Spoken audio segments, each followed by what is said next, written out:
Hello, welcome to another episode of the DRH Show. As usual, in each episode, I'll be talking to interesting people within psychology, mental health, and wellness. Today, I'm joined by the founder of Behold Retreats, a wellness service based in Thailand, Jonathan DePotta. Thanks for joining me. Hi, Dennis. It's lovely to be here. I'm pleased to join you and very excited to have this conversation together. Okay. It's great to have you here, Jonathan. Let's start off with you telling us your backstory, your trajectory in life, and how you ended up doing what you're doing. Yeah, sure. So I grew up in Hawaii, and after high school, moved to New Zealand, lived there for about 10 years, and then subsequently joined the corporate world after my university studies, and then I've been living the past 8 years in Asia.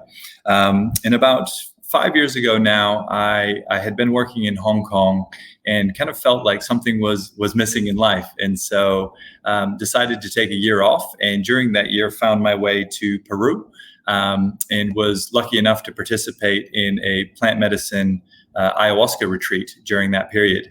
And what I experienced there in Peru was so fundamentally at odds with the narrative around these sorts of medicines that I knew from growing up in the US. And so that was really the beginning of a journey for me in discovering and exploring and understanding psychedelics, plant medicine, like psilocybin, ayahuasca, etc. And I'm so pleased that I did, because it's just completely transformed my life for the better. And I think that there's still a lot of baggage around these subjects. And so part of what we're doing with Behold Retreats is to raise education and awareness and to guide people towards really exceptional, tailor-made experiences for people to get really the most out of their work from plant medicine. So, Jonathan, you've been an advocate of plant medicine in trying to promote people's mental health and well-being, but do you also have your own personal experience with, I think they call it entheogens, and do you have some personal benefit that you've experienced from it? Yeah, it's I went into my first experience with a high degree of skepticism and apprehension, if I'm to be perfectly honest. And I was poorly educated, I was poorly prepared, and I really wasn't very well supported at the end of the experience. And so I wasn't really able to capitalize upon the benefits that are available. Because I wasn't kind of supported through that integration process. But yes, absolutely. I've had a handful plus of my own plant medicine experiences over the past number of years. My first, as I mentioned, was with ayahuasca there in Peru. And, for me, that first experience was transformational in terms of the insights and the experiences itself, showing me how my own limiting kind of mental patterns, my own limiting behaviors were keeping me from fulfilling my own potential. And so it was a very humbling experience, very profound experience. And after the 1 week retreat, what happened was that, I kind of reverted back to the pre-retreat me over the space of about the month that followed. And the neurology in this space is super interesting, because as we've all grown over decades, what's happened is that we've come to where we've come to use a small subset of our neural pathways over and over and over again, and it's come at the cost of our neuroplasticity. So what these plant medicines have the potential to do is to help us. They promote neurogenesis, which allows the creation of new neurons, the creation of new neuronal connections, which then allows us to kind of build back up our neuroplasticity and to begin to overcome some of those limiting mental patterns, limiting behaviors, to really use the full capacity of our brain for our own benefit, really. So thank you for talking us through about psychedelic properties of some medicines, such as you've mentioned ayahuasca. It's not really something that is really popular. What do you think that plant-based medicine are back on the agenda now? Could you tell us some of the scientific research coming from leading institutions? Yeah, sure. And the amount of research is just growing exponentially at the moment. I think it was just a couple weeks ago that Berkeley announced that they are opening a dedicated psychedelic research center. There's ongoing research at prominent institutions such as Johns Hopkins, Harvard, Yale, NYU, Imperial College in London, and there's just more and more of this work happening globally because the results that are coming from the research are so compelling.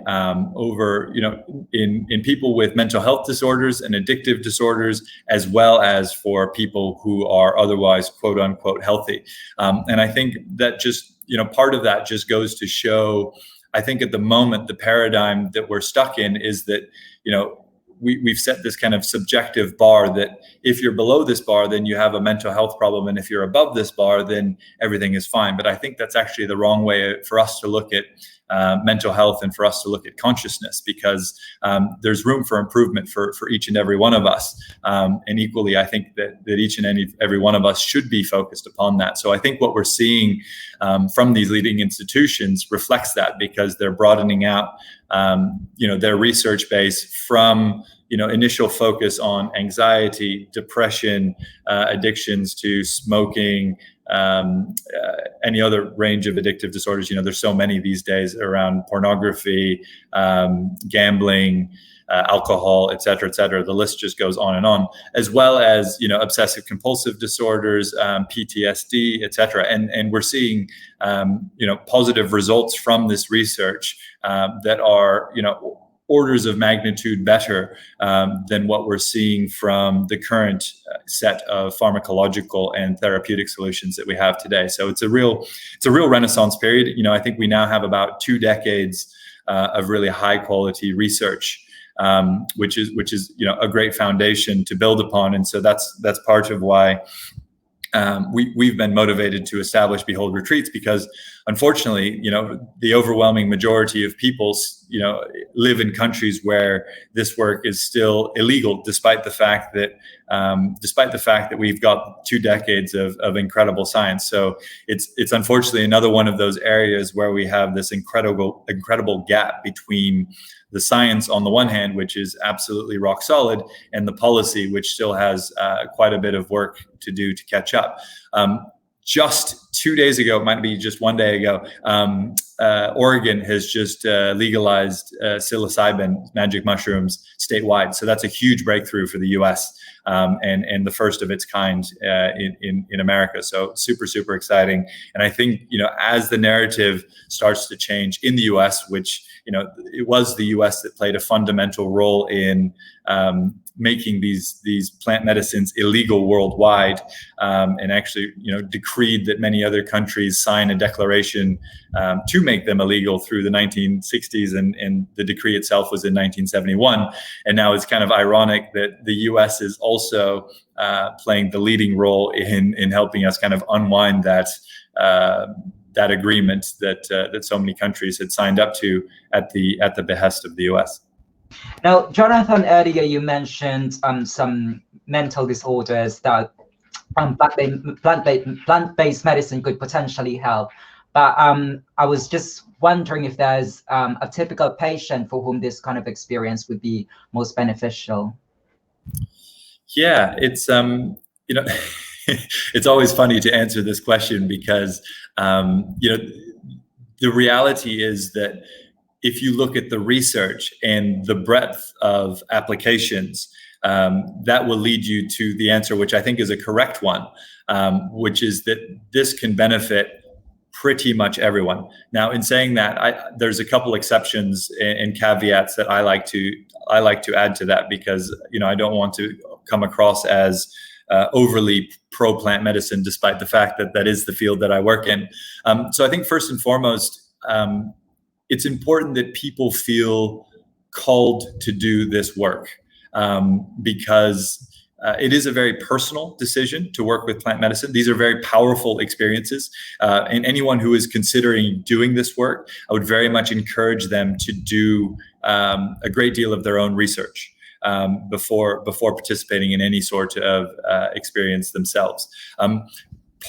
in saying that, this is a difficult field to navigate, both in terms of research as well as finding yourself to a high quality experience. And so again, that's part of the motivation for establishing Behold retreats.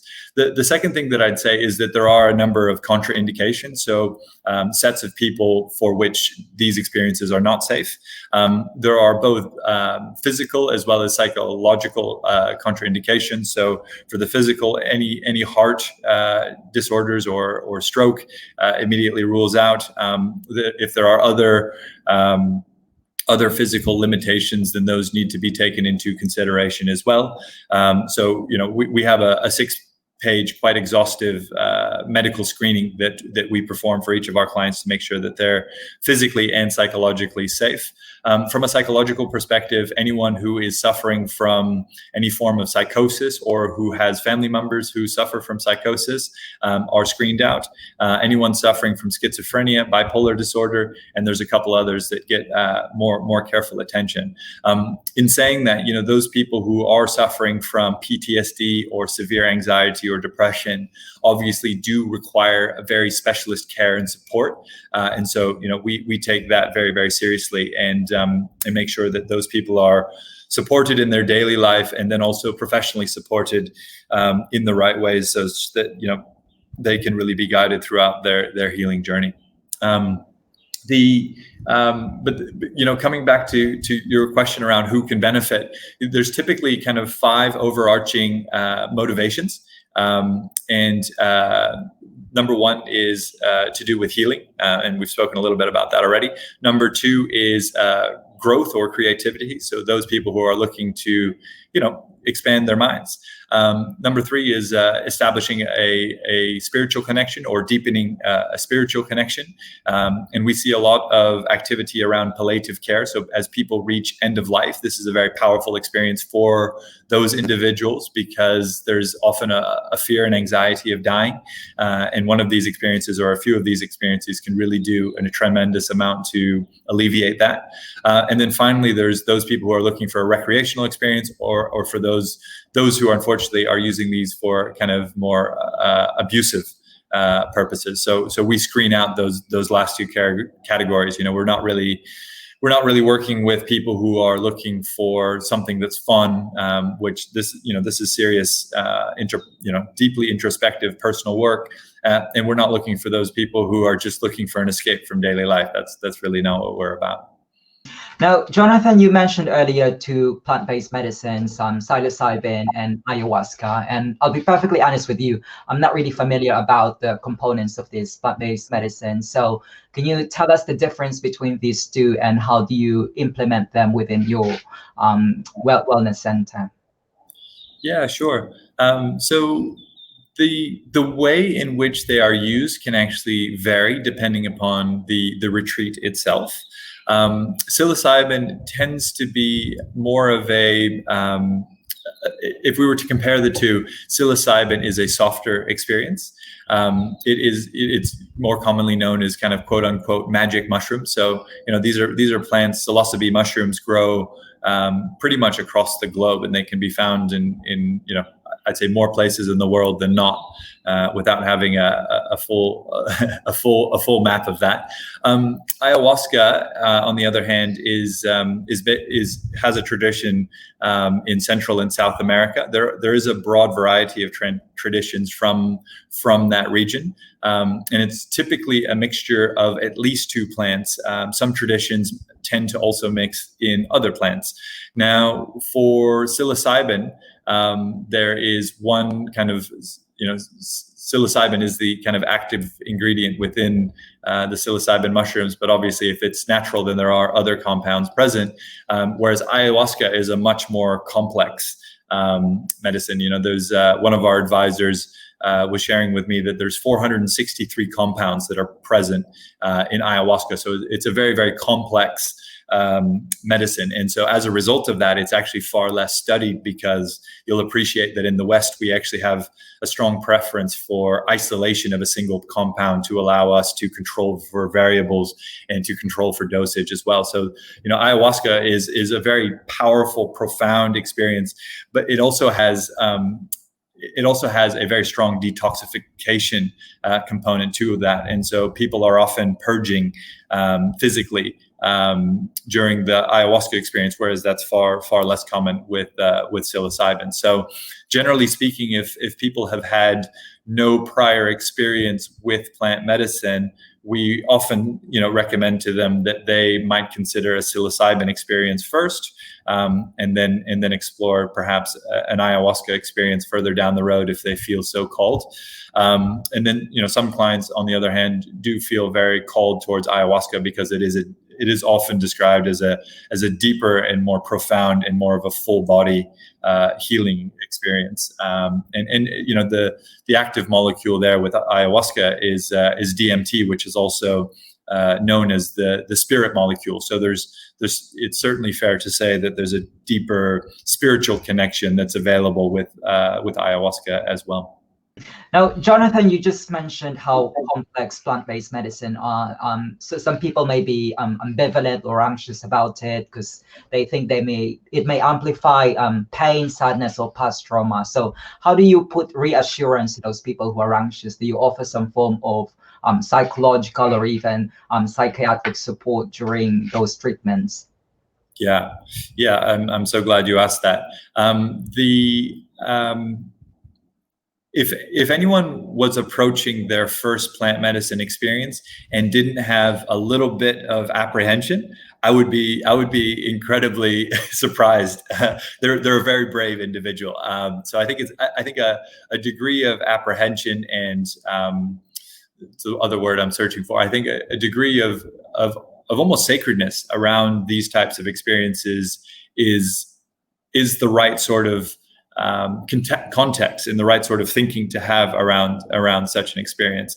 I think part of what we are doing with Behold Retreats, which is quite different from what's otherwise out there, is to really take the time to understand our clients and to really understand their needs, their goals, and their preferences. And then through that experience, we're able to really match them with the right sort of guidance based upon what they're looking to achieve, and also to bring them to a retreat experience which kind of fits their cosmology and their goals and their needs. So if someone is coming to us and they're the CEO of a 50-person company and they're just trying to turbocharge their own personal growth, that's a very different sort of a journey to someone who's been suffering from some anxiety for the last couple of years, and so we match them with a guide or with a therapist depending upon their needs, and then begin to work through what is the sort of experience that is attractive to you. Is it something that's more shamanic, say in Peru or Costa Rica,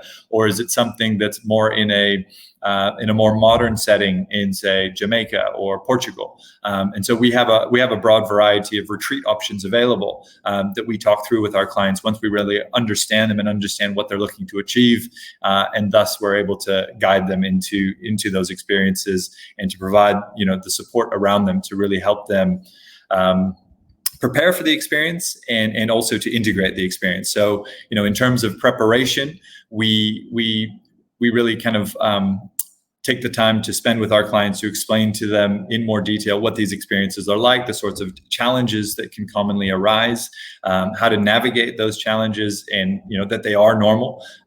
So many of us have compartmentalized traumatic experiences away from our waking consciousness, or we have very deeply ingrained subconscious patterns that do not serve us. And as we explore the depths of our subconscious in this altered state of consciousness, these realizations do come up, and they are painful to experience out at times, emotionally and sometimes even physically painful.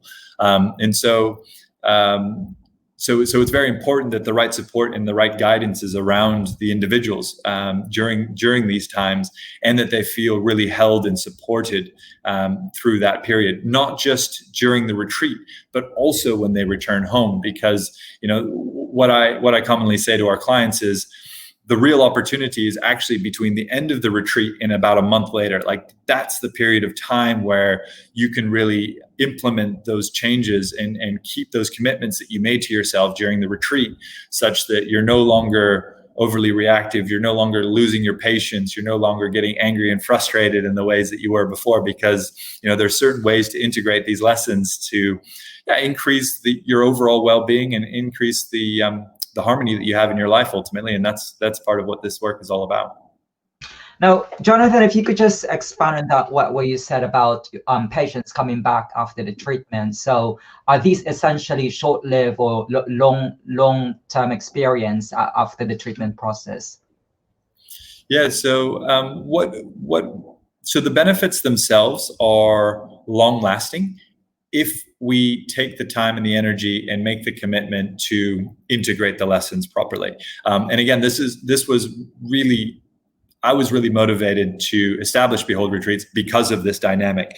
After a month after my first retreat, I was exactly back to the same person that I was before. So I missed out on all these massive benefits. I was shown all these beautiful things on, ways that I might improve my life, but I missed them because I didn't have the right integration support. I didn't have the right guidance. I didn't even know that I needed it. To be perfectly honest, I didn't know that was such a thing that was available.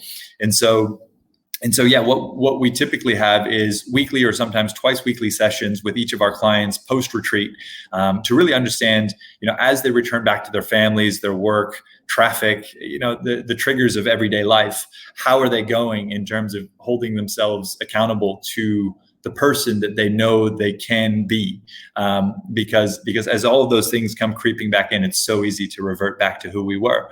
And so, daily practices, and then 1 weekly or twice weekly sessions with integration guidance in order to really, embed those improvements and sustain those improvements to the quality of everyday life. That's really the focus of this work, so that people don't have to go back 2 months later and say, okay, I needed that same lesson again because I haven't learned the first time.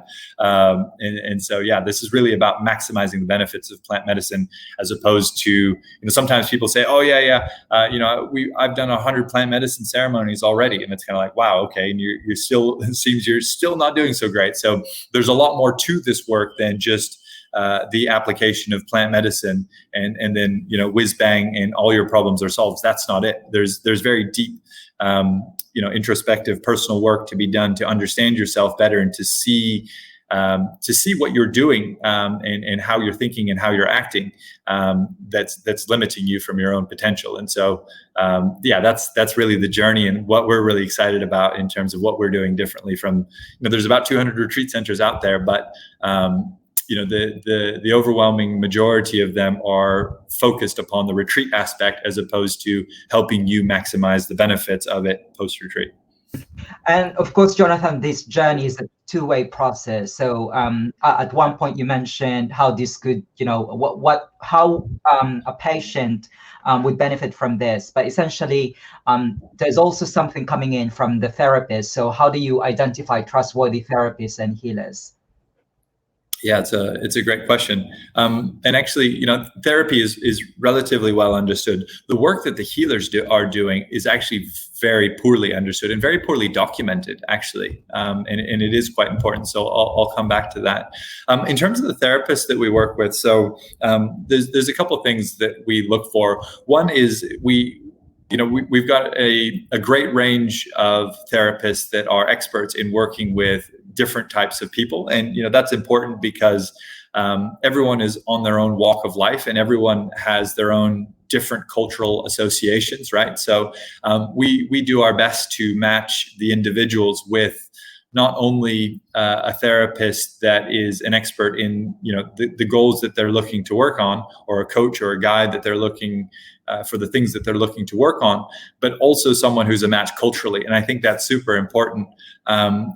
We have clients coming from around the globe, and you can appreciate that the American culture is very different from the British culture, is very different from French culture, which is very different from Hong Kong or Singaporean culture. And so what we, as much as possible, we try to match the individuals to expertise. The other aspect that's important is, how many how many people have been guided by the coaches, by the therapists in the past. So we do a lot of reference checks and whatnot, and really take the time and the energy to get to know each of our therapists and each of our coaches and guides, so that we really can believe in what they're saying. And for in this space, it's really interesting, because you can come to understand the level of consciousness in the individual themselves by the profundity of the experiences that they've had with plant medicine. And so there's always a direct relationship between the quality of the work that the coach or the therapist has done for themselves and the quality of work that they are able to do for others. So that's another aspect that we also bring into it. Now, Jonathan, you've mentioned earlier about Oregon decriminalizing the use of heroin and cocaine.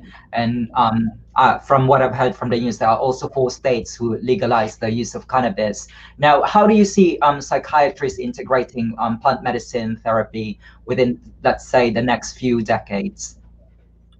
Yeah.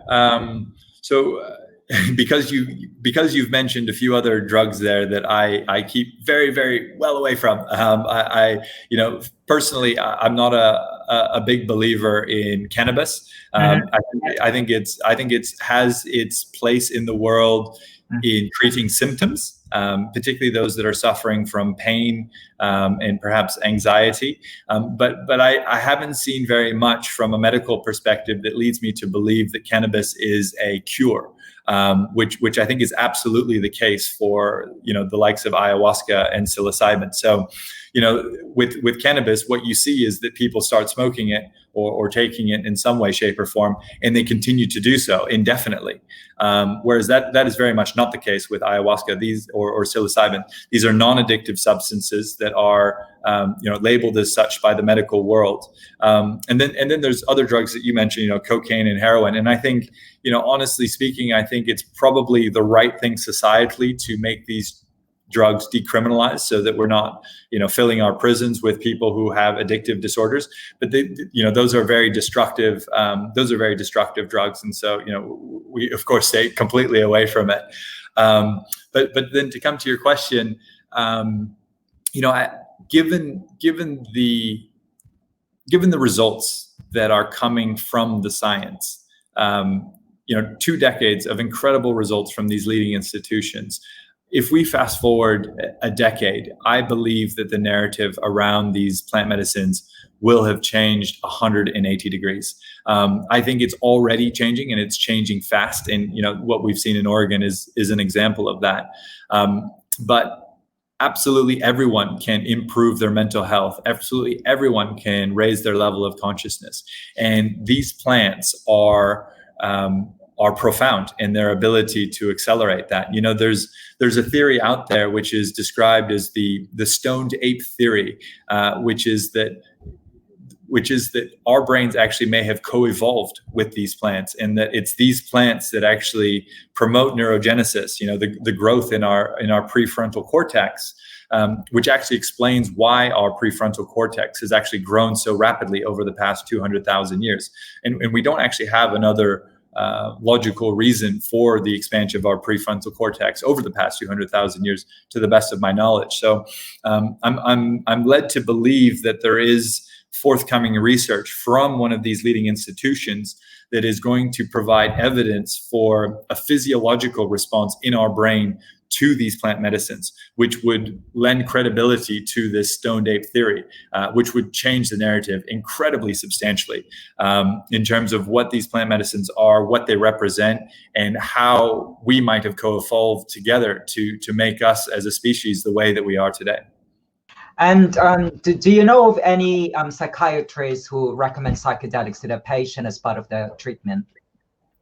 Yeah, it's a very interesting dynamic. I'm not a psychiatrist, and I'm not a scientist either, or a researcher in any case. What I would say is that in the conversations that I've had in this subject, there is clearly a requirement for psychiatrists to be incredibly careful because they are obviously doctors. And this is not generally speaking, this is not a legitimized form of treatment today.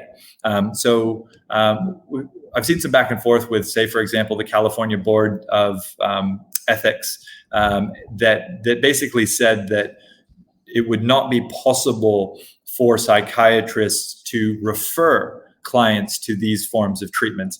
However, one of our advisors does tell me that he says, look, if I was in your shoes, I might explore this other thing. And that's a way for him to not recommend this form of treatment while still speaking about this form of treatment. So that's one way that some psychiatrists are getting around this.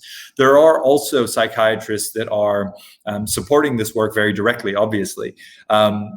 And some of them with active practices. So there's another gentleman that we've been speaking to who he has his own private practice with ketamine, but he also supports clients that go on ayahuasca retreats. And so the framing for that conversation is that it's about harm reduction. So the individual has decided, upon their own volition, to participate in an ayahuasca retreat, and he is providing the guidance around, before and after that experience, such that they can get the most out of the experience, and also make sure that, harm reduction, that they are as safe as possible and able to care for themselves to the extent that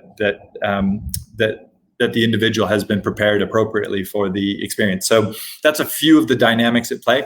I think, honestly speaking, the dynamics are probably, in terms of legality and what psychiatrists can and can't do, are probably different country by country. And so, I can't speak on a country by country basis.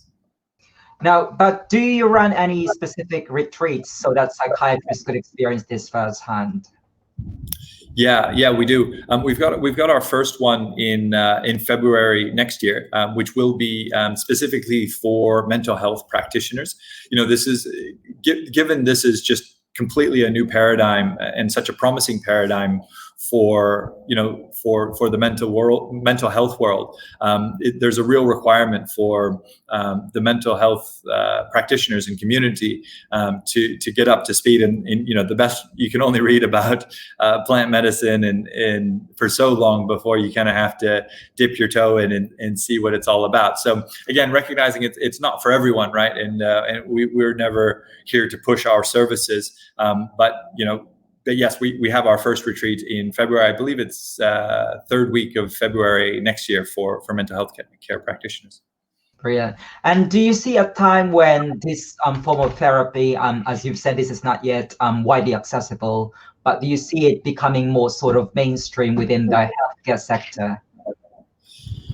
Yeah, how that emerges, I think, will be quite interesting. One of the descriptions that one of our advisors gave me, which gave me a good chuckle, was that in the West we have, as I mentioned before, we've got this obsession with single, isolation of a single compound, and trying to find that silver bullet compound, whereas plant medicine, particularly ayahuasca, is just considerably more complex than that. And so what she said was that we're taking this new form of treatment, which is clearly highly effective, and then we're trying to fit it into what might be described as a broken medical system.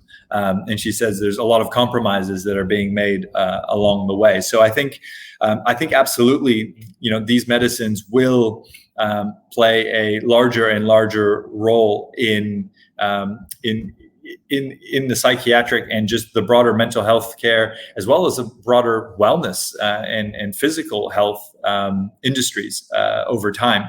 The question is how that will emerge, and I think that will vary on a country by country basis, and depends, to a great extent upon the history, the culture, the associations with this work, and the laws themselves.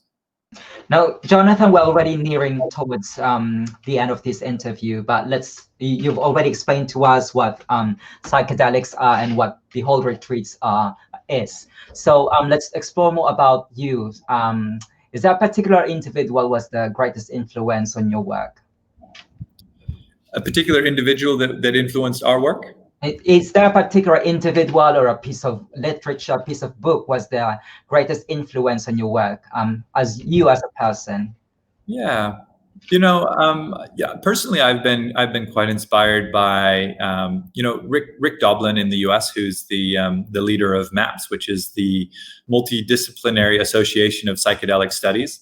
He's been pursuing this very actively for, I think, like 4 decades now, and he's been on the right side of the law, and on the right side of how can we use this to help people for such a sustained period of time. And MDMA is now, through the trials that MAPS is leading, MDMA is now going to be, it's in stage 3 trials and looking very likely to be approved nationwide in the US in the next year or 2 here. So I think, for me personally, to see someone that's made such a sustained effort in this space, despite the fact that a lot of the culture was working against them, for me personally was quite inspiring. There's a book that I'm looking at here just on my shelf that I've enjoyed, which is Consciousness Medicine, which is a great book. There's another book which I really enjoy, which is it has nothing to do with plant medicine, but it's about elevating consciousness. And this work is not really about quote unquote plant medicine. It's about improving mental health, which is available for all of us, and elevating consciousness as is also available for all of us. And so the book is Letting Go by Dr. David Hawkins. And what he has done is to outline a map of consciousness and to associate basically the energetic frequencies of emotions as they appear in the body. And to relate that to the levels of consciousness. So it's very interesting and compelling work, and incredibly powerful work, even for those who may not be inclined to do plant medicine. There's a lot to be gained from this book, Letting Go by Dr. David Hawkins, and those two in combination, really strong guidance, a really well-run plant medicine retreat with really expert healers, and the process of letting go are things that, when they're brought together in the right way, can really accelerate someone through their own personal growth and spiritual growth. Mm-hmm. And Jonathan, what's the most important thing you want the public to know about your work?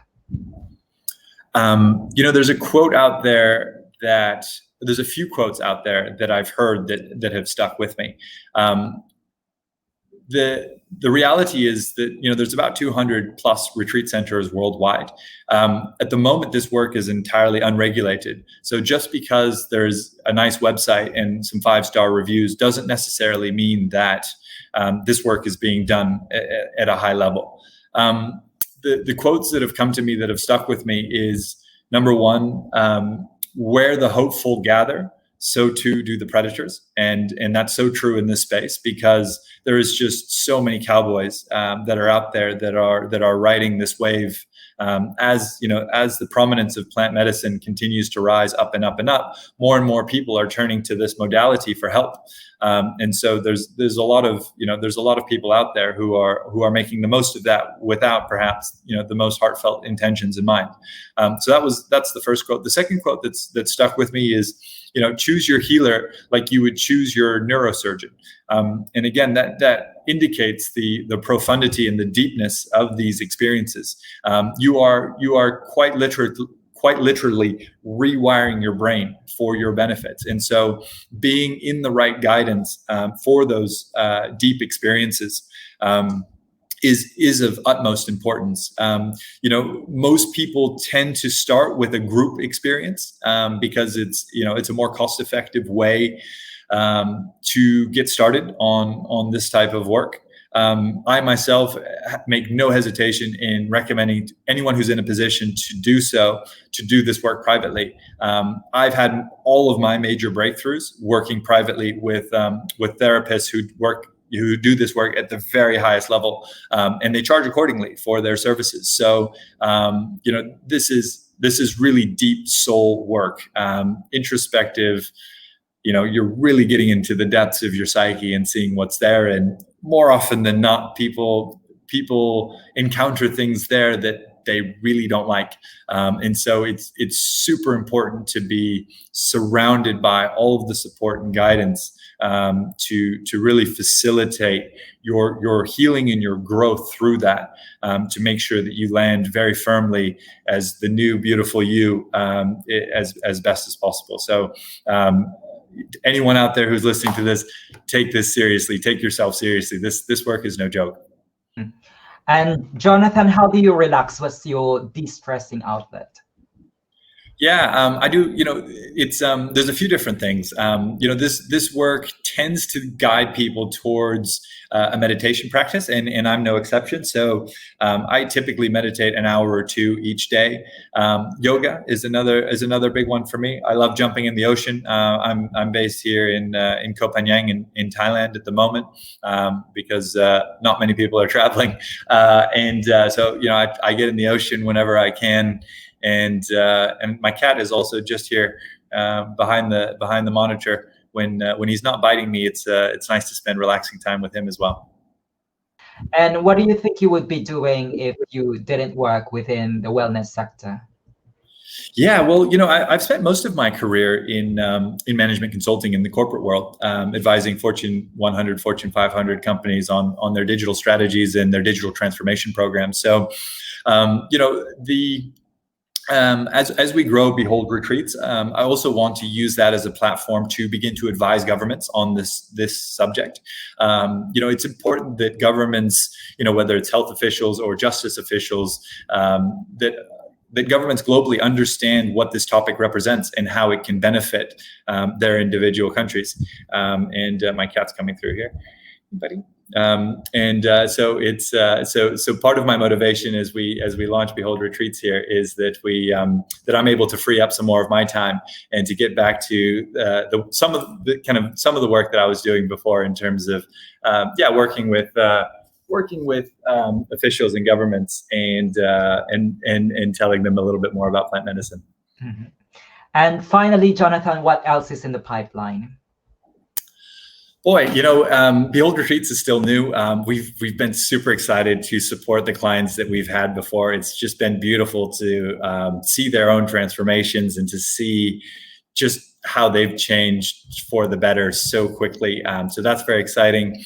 We're doubling down in terms of what we're doing and the ways that we're doing it. So we're really excited about helping people do this work in the best way. So that's very exciting. We're also in conversation with a few of the governments here in the region in Asia, and we're getting close to identifying a country that may be the first to support this work. So that's very exciting. We're stepping through the process with at least one government and perhaps another here shortly, in order to be able to do this work. So that's super motivating, super exciting. This is really all about, our experiences are expensive, right? They're not accessible to the overwhelming majority of the population, unfortunately. So I think what's in the pipeline, if we look out 10, 15 years, hopefully sooner, is that these medicines and these therapies and these retreats and these experiences become available to a much broader set of the population, because this is important work that has had such a profound impact and improvement upon my life. And so I know that similar benefits are also available there for others. So everyone has the absolute right to be at their absolute best. I truly believe that. And so it's very exciting to think about, legalization and democratization and how we can really accelerate that conversation. So yeah, we're very motivated to continue to build out our network, and to build out our business to really be able to be of service to more people. That's really what this work is all about. It's not about making a bunch of money. It's about making the world a more beautiful place. Exciting landscape, Jonathan. Jonathan Lipata, it's a pleasure having you here on the DRH show. I look forward to hearing more about your work. Excellent. Thank you so much, Dennis. Really appreciate having me and in the conversation we've had. Thank you.